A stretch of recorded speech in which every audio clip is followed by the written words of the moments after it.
Eles escrevem sobre coisas diversas: amor, suspense, violência, todo tipo de coisa que tu puder pensar, mas sempre no contexto de classe média. Sempre são pessoas que podem ir para a Europa, que podem ir ter herança, tem sempre isso. Mas ninguém diz que essas pessoas estão escrevendo sobre a classe média.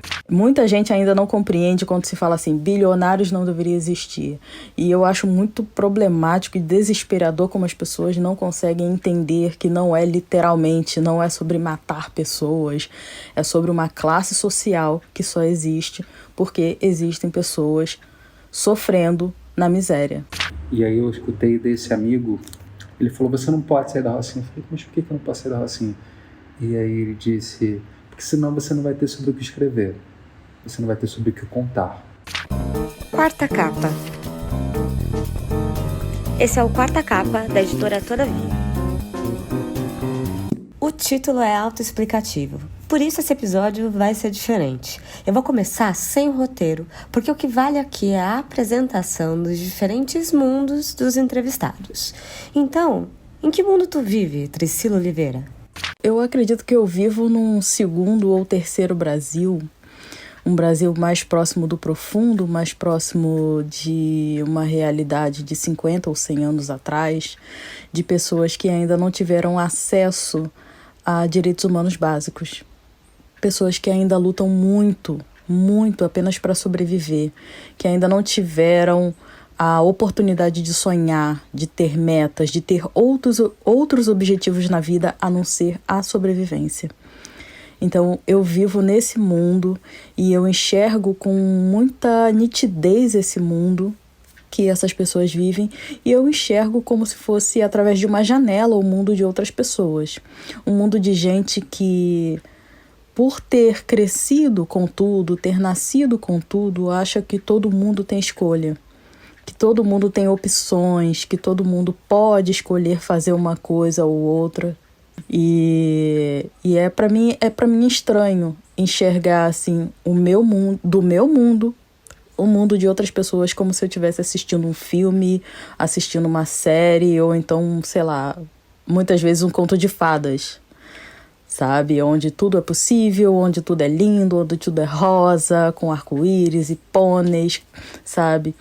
Então, o meu mundo, é uma realidade que muita gente ainda parece gostar de ignorar, porque é desconfortável, porque é uma verdade amarga, porque ela sabe que ela se beneficia de que esse mundo permaneça do jeito que ele está, para que o mundo dela continue intacto. E tu, Edu Carvalho? É difícil até falar sobre isso, porque em vários contextos essa pergunta ela me toma, né? Em que mundo tu vive, na verdade, de que mundo eu parto? Eu nasci e cresci naquela que foi por muito tempo a maior favela do país e hoje é uma das maiores favelas do país. Então eu emprego, na verdade, pensar mundo para mim, sempre quando alguém pergunta sobre a minha origem, mesmo que ainda não mesmo que hoje não more mais lá, mundo para mim, a dinâmica de mundo ainda está naquele cenário. Quando eu penso no meu mundo, na verdade eu penso no mundo de onde eu parti, o mundo em que eu me formei, ainda que a dinâmica de mundo para aquelas pessoas que moravam na Rocinha fosse viver sob um tiroteio, viver sob a falta d'água, a falta dos mais básicos serviços, viver sem luz, viver sem esgoto, viver sem saneamento básico, ainda que fosse uma das maiores, a maior por muito tempo, e que tivesse ali, eu brinco sempre que assim, ela foi criada quase com a mão de Deus, porque ela está estrategicamente entre os bairros que ditam o que vai acontecer, não no mundo global, mas no mundo Brasil, que são os bairros da Zona Sul do Rio de Janeiro. E apesar disso, ainda que com isso, sendo uma favela, com todas as suas especificidades por conta de ser uma favela da Zona Sul, ainda exprimir muitas desigualdades, são muitas realidades. Pensar mundo para mim é pensar mundo com todas essas nuances, com todos esses prismas de quem tem que refazer, ter que resignificar a todo momento o que é mundo, sob essas condições. E agora, José Faleiro, você que inventou esse título, me diz, em que mundo tu vive? Bom, eu sou um cara que eu venho do mundo das camadas populares, né? Sou um cara que passei muita dificuldade na vida, trabalhei muito subemprego, e eu tenho aprendido que esses recortes todos que estão em voga hoje em dia, eles nos compõem, né? Então eu aprendi a não deixar de fora também de dizer que eu sou um homem, né? E isso, eu venho de um mundo da masculinidade. Isso me compôs a pessoa que eu sou e tal. Eu até estou escrevendo um livro sobre masculinidade por causa disso. Então é isso, eu sou um cara, eu sou trabalhador das camadas populares, sofri muita coisa que as pessoas que vêm da onde eu vim, que vêm desse mundo, sofrem também, como abandonar a escola cedo para trabalhar, ajudar em casa, depois tentar retomar os estudos. Eu retomei, fui fazer EJA para concluir o ensino médio e tal, mas também tenho muito a mentalidade moldada por esse universo masculino, né? Que me parece particularmente, às vezes me parece particularmente pesado na quebrada, assim. Então esse é o mundo de onde eu vim. É assim que a gente começa o episódio de hoje sobre esses diferentes mundos que vivemos e as enormes dificuldades de trazer isso para a literatura. Eu sou a Tatiane Leite, do Valer um Livro, e hoje eu vou te guiar pelo meu mundo, mas também por alguns mundos alheios. Dentre eles, o dessa última voz que você escutou, o José Faleiro. Nascido na Lomba do Pinheiro, periferia de Porto Alegre, o autor de Vila Sapo, Os Supridores e Mas em que Mundo Tu Vive, todos lançados pela editora Todavia, sempre traz questões sociais costuradas aí na sua narrativa. Mas o que isso quer dizer exatamente? E desde então tenho escrito assim muito próximo mesmo da minha experiência social, da minha vivência na sociedade. Mas isso é engraçado porque às vezes soa até inverossímil para quem é de fora certas coisas, sabe? O que me leva a pensar, aproveitando o gancho do nome do episódio, Mas em que Mundo Tu Vive, me leva a pensar nesses encontros de mundos que a literatura proporciona, mas não só a literatura, né? Olha, esses dias agora com esse negócio das tragédias lá em Porto Alegre, eu tava conversando com um amigo meu, olha só essa história. Acho que isso tem a ver com o que a gente tá falando. Ele me mandou uma mensagem e falou assim, cara, é incrível, ele lembrou do meu livro, né? É incrível esses encontros de mundo, ele comentou. Ele disse que teve um amigo na faculdade e tal, aí se formaram, mantiveram contato pelas redes, e agora com a tragédia, esse amigo que era de uma classe social mais confortável, fez uns posts dizendo que horror, a gente tá tomando banho de caneca aqui já faz 3 dias, sabe? Horrorizado. E aí o meu amigo falou assim, então quer dizer que existe gente que nunca tinha tomado banho de caneca, sabe? Porque pra ele isso era normal, porque a gente mora num bairro onde falta água 14, 15 dias a fio, todo verão. Todo verão. E esse é o nosso mundo, entendeu? Tipo, pra gente tem umas coisas que a gente fica surpreso. E é engraçado nesses encontros de mundo que eles não são... As pessoas pensam que tem uma relação bilateral, digamos assim, mas não é assim. Olha que doido. Com muito mais frequência, as pessoas de classe mais humildes, pessoas de origem social mais popular, assim, frequentemente elas percebem esse mundo das camadas mais confortáveis e o contrário não acontece. Percebe por quê? Porque tem toda a indústria cultural, os filmes, as novelas, a própria literatura vai nos mostrando o tempo todo essa vida do burguês, como é a vida dele, o empresário, a herança, a discussão de família por herança. Velho, é que nem diz os Racionais, né? Eu não tive nem pai, não sou herdeiro, cara. Eu não sei como é isso, entendeu? Então, tipo, a gente tem muito acesso à informação sobre a vida deles, mas muito raramente eles sabem sobre a nossa. Entende? Então é muito difícil. Agora a gente está tendo, nos últimos anos aí, tem mais galera preta está conseguindo publicar, mais mulheres estão conseguindo publicar, porque isso também é uma questão de gênero, né? A perspectiva masculina é hegemônica na indústria cultural. Mas agora mais pessoas pretas têm conseguido publicar, mais mulheres têm conseguido publicar, mais pessoas que vêm da periferia têm conseguido publicar, e as coisas estão melhorando um pouco, mas historicamente a gente tem sempre uma narrativa única das coisas, né? Mas tu vê, eu vou te dizer uma coisa agora que eu tenho pensado, e que não foi sempre assim, né? É um entendimento recente. Eu acho que não é nem certo dizer que eu escrevo sobre a quebrada, assim, como tema, sabe? É tão estranho isso, porque aí isso é uma coisa que eu sempre converso com as pessoas. Olha que doido, tem uma galera de classe média que escreve e publica há muito tempo, e eles escrevem sobre coisas diversas. Amor, suspense, violência, todo tipo de coisa que tu puder pensar, mas sempre no contexto de classe média. Sempre são pessoas que podem ir para a Europa, que podem ir, ter herança, tem sempre isso. Mas ninguém diz que essas pessoas estão escrevendo sobre a classe média. Ninguém diz, entendeu? Eu acho que é a mesma coisa comigo. Não é que eu tô escrevendo sobre a quebrada. Eu tô escrevendo sobre amor, sobre ambição, sobre frustração, sobre humanidade. Mas eu escrevo de lá, porque eu tô lá e é de lá que eu olho o mundo, né? Por muito tempo eu tinha uma questão que era ser ou estar. E até mesmo eu pensei nisso quando eu levantei a primeira vez a possibilidade de sair da Rocinha. E foi num período muito difícil, eu estava escrevendo muito, a Rocinha estava sob uma guerra, tinha um conflito ali, e me veio a reflexão, porque eu compartilhei isso com um amigo, e na verdade eu falei, tá puxado viver aqui, eu tô ficando com a minha saúde mental muito abalada, eu não temo nem pela minha vida, mas eu temo mais pelas minhas condições psíquicas, mentais, de poder continuar trabalhando, vivendo, estudando. Na época eu estudava na PUC e ainda morava na Rocinha. E aí eu escutei desse amigo, ele falou, você não pode sair da Rocinha. Eu falei, mas por que eu não posso sair da Rocinha? E aí ele disse, porque senão você não vai ter sobre o que escrever, você não vai ter sobre o que contar. Eu confesso que passados 7 anos, basicamente, dessa frase que eu escutei, eu pude ainda...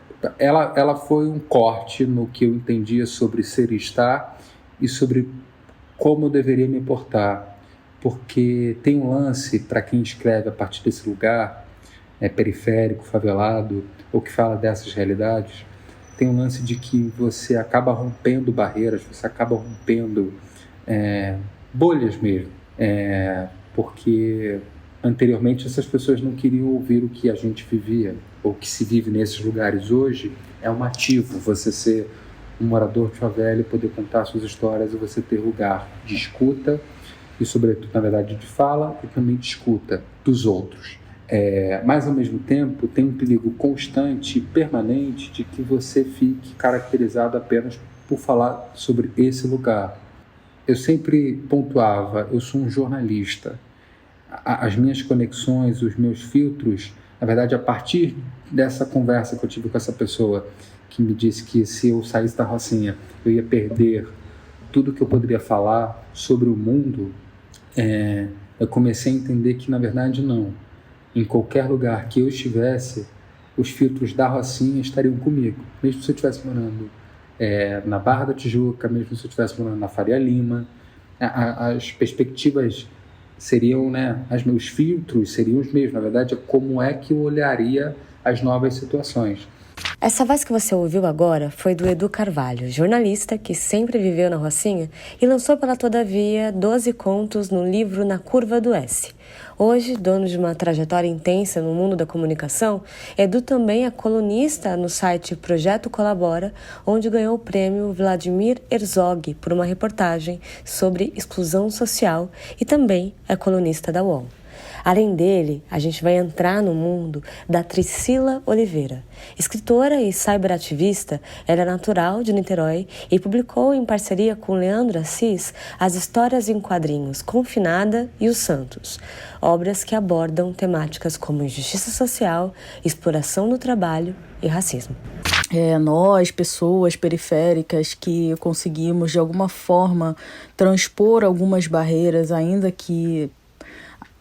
tenhamos muitas barreiras, muitas muralhas e bloqueios sociais a transpor, de alguma forma a gente conseguiu furar um pouquinho esse bloqueio. É um ato de resistência a gente colocar isso no papel, mostrar essa realidade, sabe? E tem muita gente fazendo isso das mais variadas formas, ilustrando, escrevendo, construindo conteúdos na internet que mostram que a gente existe. E a gente não apenas existe, mas a gente tem inteligência, a gente é capaz, a gente é potente.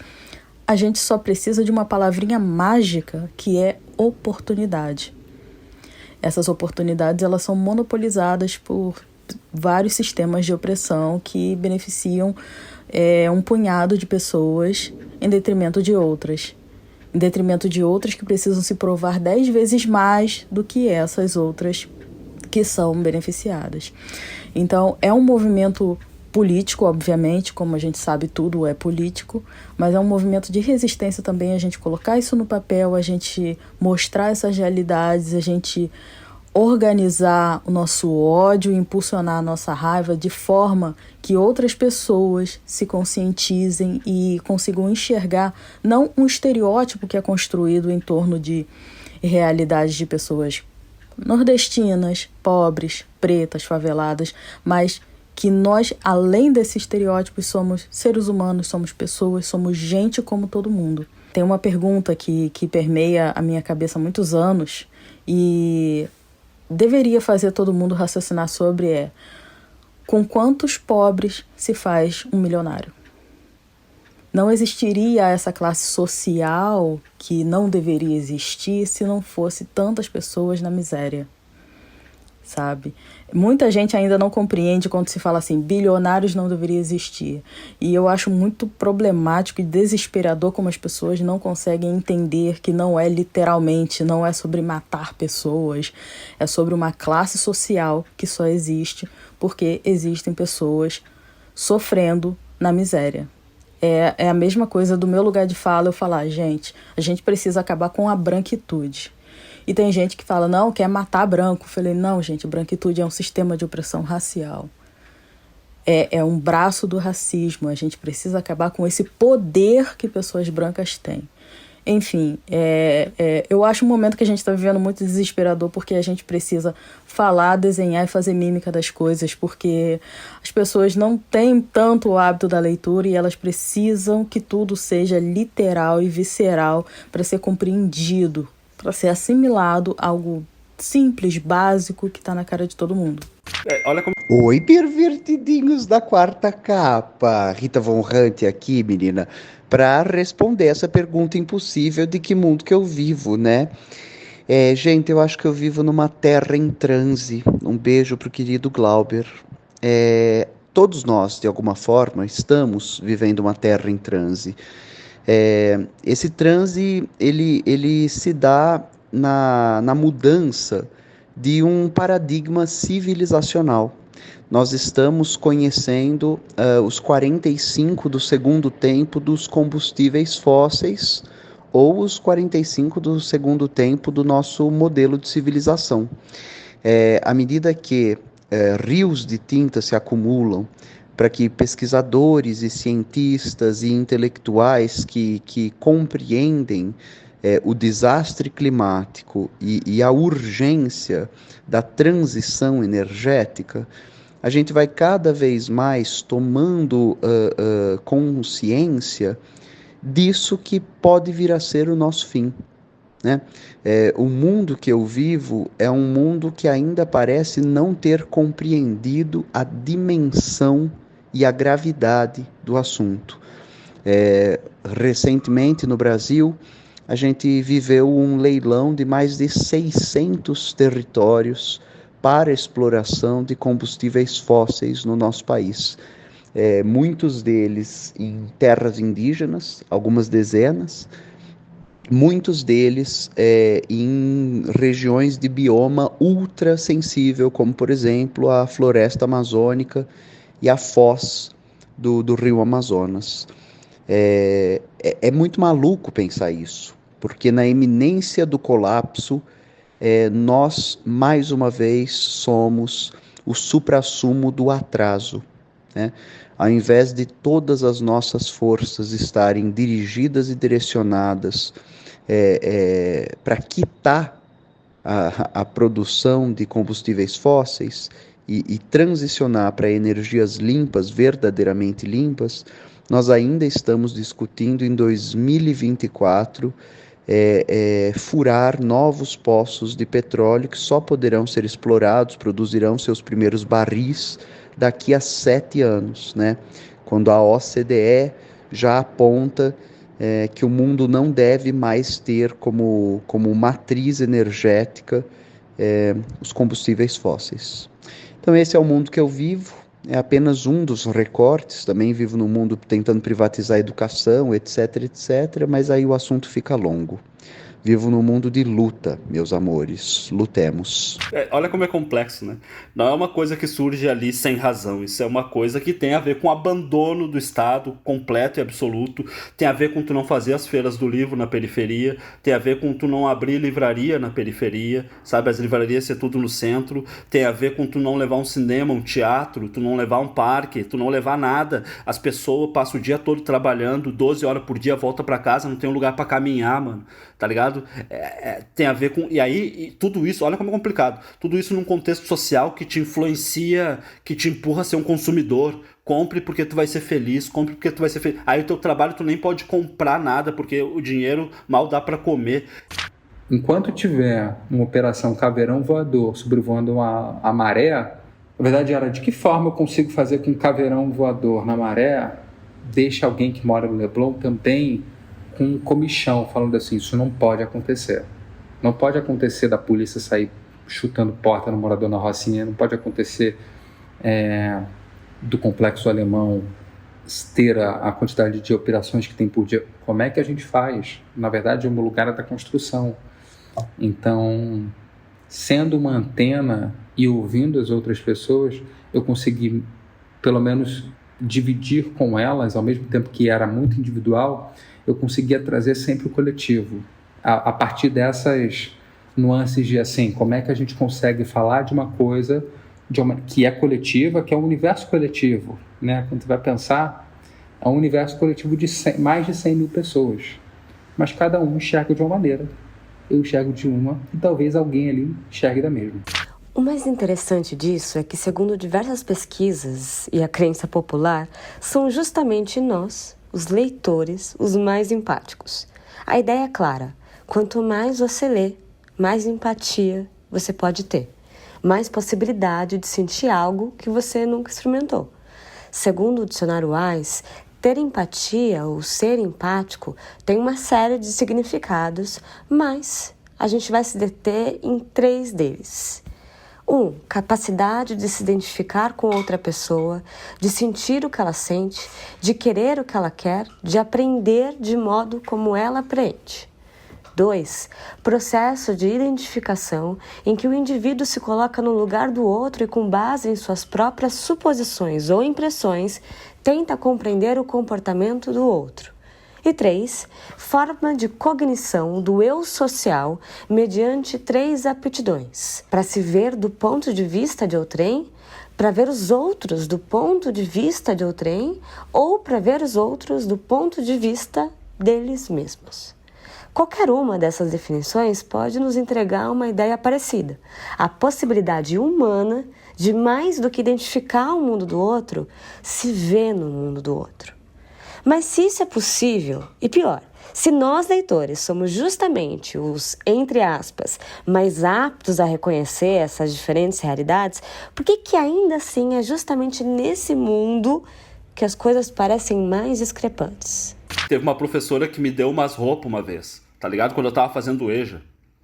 A professora me deu umas roupas do filho dela, umas roupas assim de playboy, assim, tá ligado? Ela tinha dinheiro lá e tal.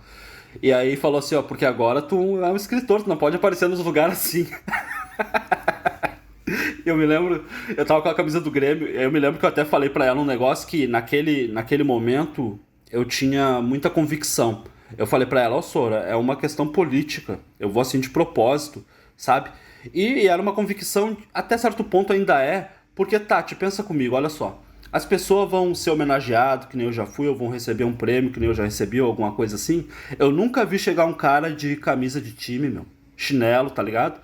E isso é tão violento com a gente, porque onde eu moro todo mundo se veste assim, sabe? É quase uma mensagem de que, meu, vocês nunca vão estar nesse lugar, tá ligado? Eu gosto de passar a mensagem ao contrário, sabe? Tipo, pô, se eu fui digno desse prêmio e tal, é importante também eu chegar lá e passar essa mensagem que, meu, sabe? Um cara assim, que se veste assim, tá aqui recebendo essa homenagem ou essa parada e tal.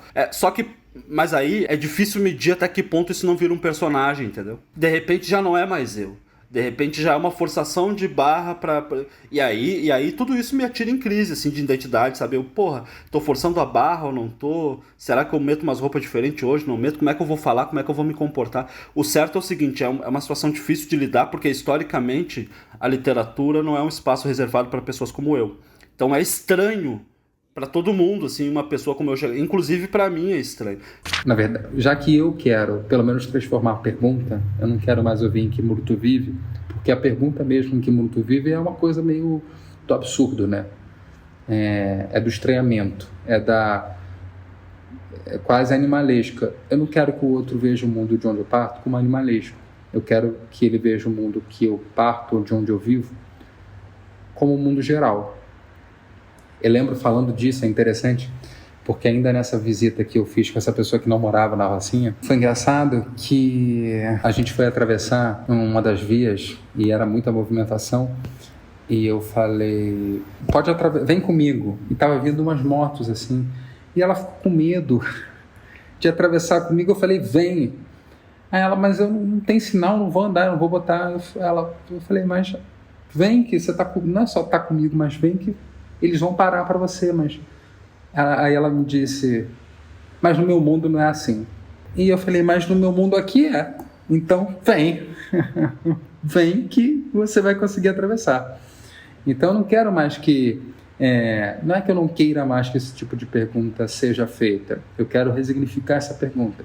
Eu quero que o meu mundo, que aparentemente é animalesco para outra pessoa que não pode atravessar, que ao ver alguém atravessar sob as motos acha absurdo, que esse, claramente, eu não estou incentivando ninguém a atravessar fora da faixa, mas eu quero que ela também se veja parte daquilo. Eu quero que as pessoas se apropriem dessas histórias.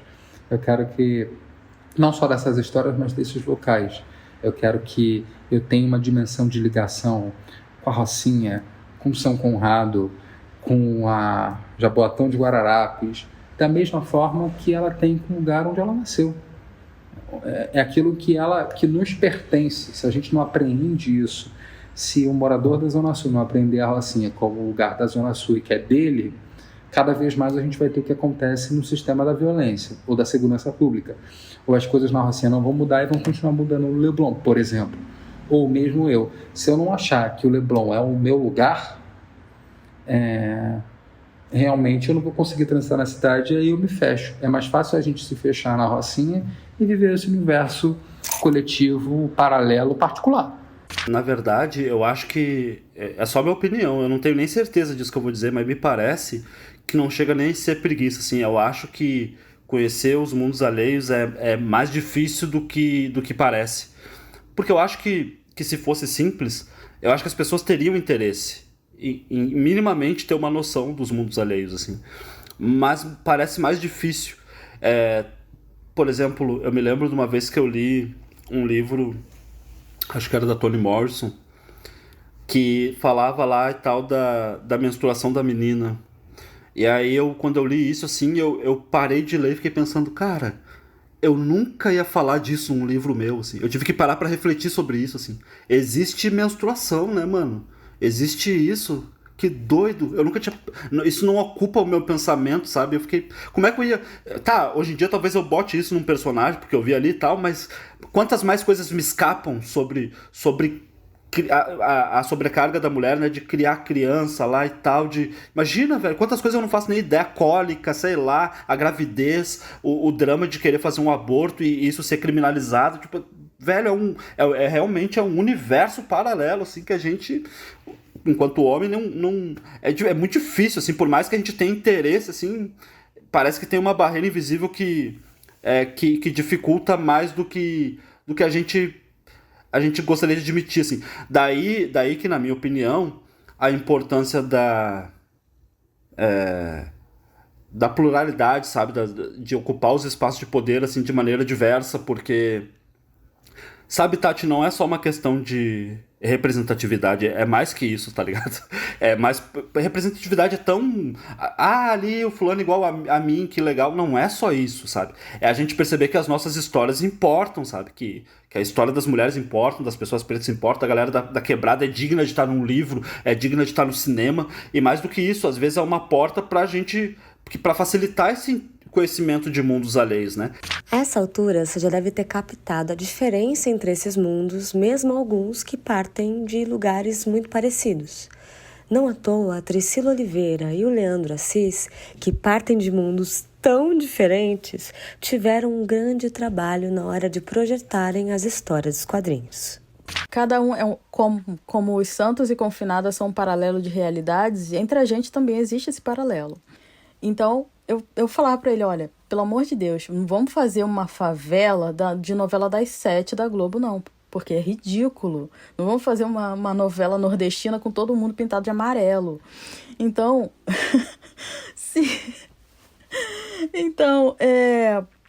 eu posso estruturar toda a realidade que você quiser, eu faço pesquisa de imagem, se necessário, pra gente fazer isso o mais verossímil possível. Porque as pessoas vão se ver aqui dentro. A gente não está contando nossa história ou a história desses personagens, a gente está contando a história do Brasil. Então, assim, eu fui estruturando toda essa realidade essa que eu conheço muito bem, que eu vivo dentro dela, e ele trouxe o outro lado, que eu não sei como é que funciona, Zona Sul, Carioca, Leblon, novela das 8 de Manuel Carlos, eu não sei como é que é esse pessoal.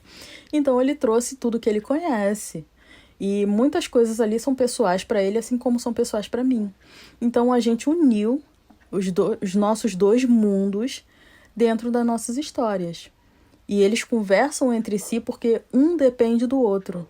Não tem como falar de burguesa, classe burguesa, elite no Brasil, sem falar que para essa classe burguesa existir, existe uma classe de trabalhadores que estão ali facilitando a vida deles.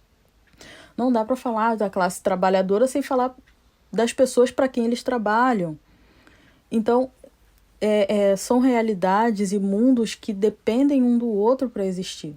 São os dois lados de uma mesma moeda da desigualdade no Brasil. Por isso, em que mundo você, ouvinte, vive? De que mundo você parte? A chave que precisa ser virada é a honestidade intelectual. É você entender que a sua verdade ela não é absoluta. Que você nasceu numa família privilegiada, numa classe privilegiada, mas que outras pessoas podem não ter nascido ali ou acessado aquilo ali. Você, por exemplo, estudou com pessoas numa escola particular e elitizada e tal, e algumas pessoas ali são bolsistas. Você tem a mesma oportunidade, aquela pessoa tem a mesma oportunidade que você, mas você nasceu num berço mais privilegiado do que aquela pessoa que é bolsista, que está pagando 50% da mensalidade. Ou que aquelas crianças que estão ali, pais construíram para os filhos, para os netos, e aquela ali é a 4ª geração que está finalmente acessando aquela educação de qualidade. Então a gente precisa ser mais analítico e ter senso crítico de não perpetuar e achar que a sua realidade é a única realidade que existe, que aí a gente cai de novo na armadilha da história única, e a minha realidade não é a realidade de muita gente. É a realidade de muita gente, mas de outras pessoas da minha geração já é diferente, porque pais que já tiveram mais acesso à educação, que já tiveram uma visão de mundo mais ampla, uma mente mais aberta, conseguiram prover para os seus filhos oportunidades que eu não tive. Então, em todas as gerações, a gente vai tendo esse distanciamento. E é preciso honestidade intelectual. E se não fosse pela honestidade intelectual, eu não teria construído essa parceria com o Leandro Assis. Porque ele é um homem branco, cis hétero, zona sul do Rio de Janeiro, e ele sabia que em algum momento da história não dá para se falar de branquitude sem negritude e vice-versa, e ele precisaria de uma parceria de alguém que tivesse a vivência e o conhecimento para estruturar essa história sem a perpetuação de vários estereótipos. Eu tenho falado há algum tempo, vai um pouco de encontro à pergunta, à indagação, em que mundos nós vivemos? Em que realidades a gente vive? No Brasil de realidades continentais, as realidades são muitas, são desiguais, e desiguais no plural. Para cada lugar, um cantinho, um achado. Eu revendo, por exemplo, recentemente Ilha das Flores, fiquei pensando muito nisso, a obra-prima do Jorge Furtado.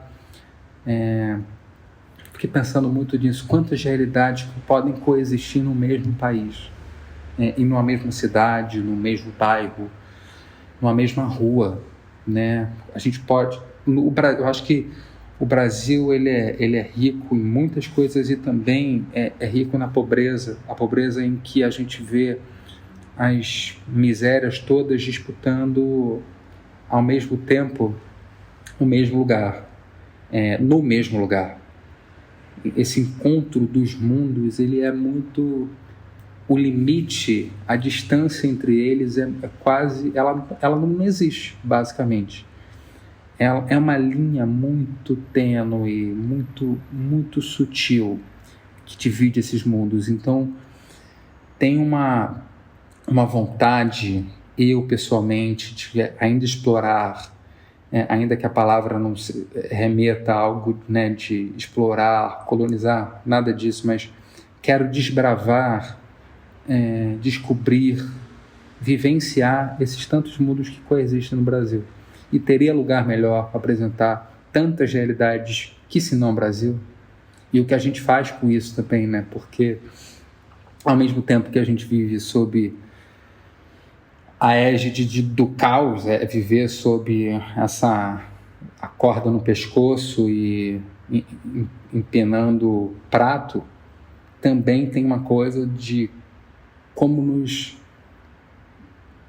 moldamos. Eu não quero nem usar a palavra resiliência, porque eu acho que ela está gasta, mas como nos adaptamos a essas tantas realidades e ainda assim somos brasileiros, ainda assim existimos e mais do que existirmos, reexistirmos.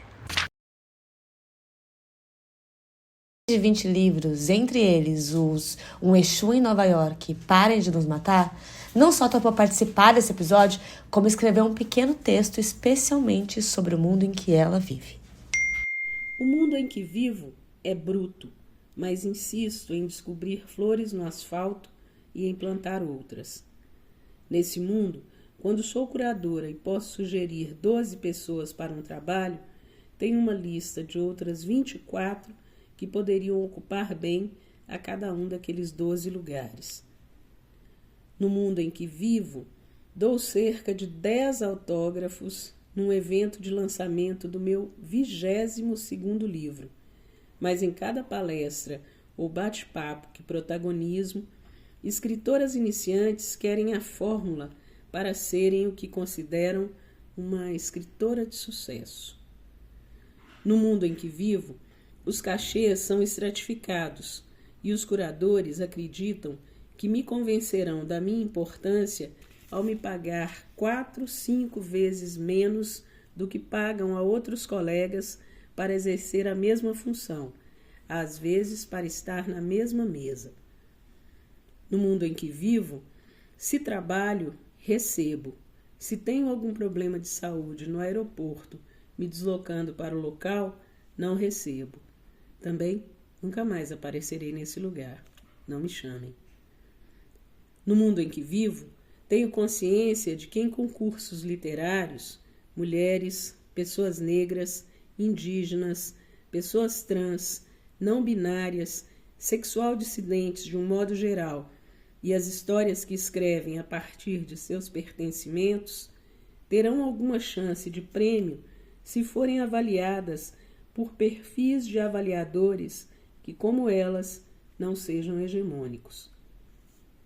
No mundo em que vivo, a maioria das escritoras e escritores negros, à exceção de Ana Maria Gonçalves, Edmilson de Almeida Pereira, Leda Maria Martins, Ney Lopes, Paulo Lins, Grace Passou, Ricardo Aleixo, Conceição Evaristo, entre outros poucos, nesse mundo nós ocupamos os lugares que ocupamos para cumprir a cota negra, o lugar da tal representatividade étnica. No mundo em que vivo, exercito todos os dias a transformação disso em limonada.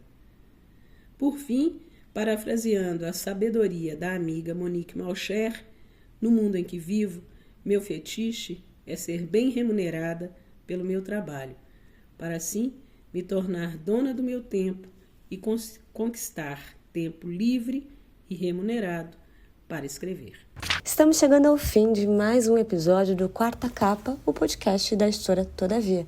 Eu sou a Tatiane Leite, do Valer um Livro, e hoje a gente conversou com o Edu Carvalho, o José Faleiro e a Tricila Oliveira. Você vai ouvir agora um audiolivro da editora Todavia. Era um arado torto, deformado, que penetrava a terra de tal forma a deixá-la infértil, destruída, dilacerada. Belonísia, Bibiana, não está vendo as batatas queimando? Falem! A mata a fez forte e sensível, ainda menina, para reconhecer o movimento do mundo. Uma vez escutou que o vento não sopra, é o próprio sopro. Cada mulher sabe a força da natureza que abriga na torrente que flui de sua vida. Todas nós, mulheres do campo, éramos um tanto maltratadas pelo sol e pela seca, pelo trabalho árduo, pelas necessidades que passávamos, pelas crianças que paríamos muito cedo, umas atrás das outras, que murchavam nossos peitos e alargavam nossas ancas. Porque sempre queremos as coisas que parecem estar mais distantes de nós. O sangue do passado corre feito um rio. Corre nos sonhos primeiro, depois chega galopando como se andasse a cavalo. Esse foi um trecho de Torto Arado, de Itamar Vieira Júnior, narrado pela atriz e cantora Zezé Mota. O audiolivro completo está disponível nas plataformas Kobo, Google Play, Esquilo e Audible. Eu já tô pensando aqui em criar um novo quadro que é Em Que Mundo Tu Vive, porque eu gostei muito desse episódio, eu gostei muito dessa pergunta e de todas as respostas que vieram com ela, mas agora a gente vai para um quadro que de fato existe aqui já há algum tempo. Se você não escutou, chegou a hora de você escutar, que é Que Livro é Esse? Onde eu leio a sinopse da quarta capa de um livro da Todavia e pergunto para uma dupla da editora, e aí eles têm que adivinhar para ver quem ganha, quem descobre primeiro qual livro eu tô falando. Que livro é esse? Bom, eu sou o Lúcio, sou estagiário de produção gráfica. E eu sou o Mário Santin, eu trabalho no editorial. Legal. Então, vamos lá. Nessa competição aqui, vamos começar com a primeira sinopse. A Todavialândia de 1918, arruinada pela guerra. Um novo começo parecia não apenas possível, mas essencial, até mesmo inevitável. Ideias revolucionárias iluminavam a época. Novas políticas... Acho que eu sei. Novas sociedades... Pode falar. A Era dos Cometas. Isso, exatamente. Então, esse livro aí... Foi o Mário que falou? Foi isso? Sim. Um ponto pro Mário, A Era do Cometa, do Daniel Champflug. Dificílimo com esse sobrenome. Então, um ponto pro Mário. Ó, Lúcio, vamos lá, hein? Ainda dá tempo. Vai que dá. Tô perdendo de lavada. Não vai fazer que nem a Nath, né? A Nath perdeu de lavada, foi um chocolate. Ela perdeu de 3-0. Ai, meu Deus. Então, vamos lá. Segunda sinopse. A protagonista deste romance, tão engraçado quanto cruel, é uma moça inteligente, boa aluna, voluntariosa e dona de uma forte personalidade. Porém, ela não faz parte do padrão. E essa questão incomoda de tal maneira que parece colocar todo o resto em xeque. Sua relação com o mundo, sua vida sentimental, a relação complicada com seu primeiro amor, sua postura diante dos fatos. Adolescente sofre e aguenta em resignado silêncio as piadas e os insultos de companheiros da escola. Essa eu... Puta, não sei essa. Você sabe? Não. Tem dicas? Vou dar uma dica, então. É uma autora, mulher, e ela tem outro livro com a Todavia. Companheiras da escola?